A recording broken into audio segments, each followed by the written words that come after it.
नमस्कार, मी Shridhar Kulkarni, MP register mutual fund distributor, ARN number 1764।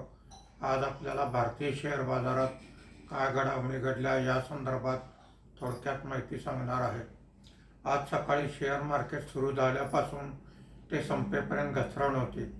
आज मार्केट बंद होताना सेन्सेक्स हा 388 पॉईंटने घसरून 78,154 वर बंद झालेला आहे।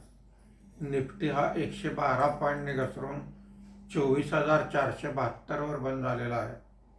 BSE IT इंडेक्स 0.37% वर आहे।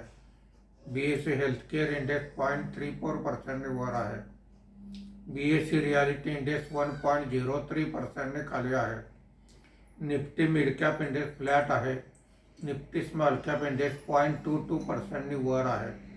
आजच्या कामकाजामध्ये निफ्टीमध्ये वाढलेले मुख्य शेअर पुढील प्रमाणे: doctor Reddy's lab 3.99%, eternal 2.50%, TCS 0.82% अशी वाढ आहे।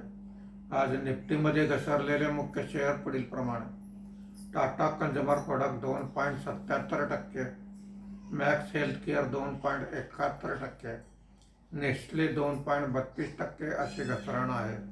रुपयाच्या दरात सुद्धा 14 पैशाची घसरण झालेली आहे। धन्यवाद।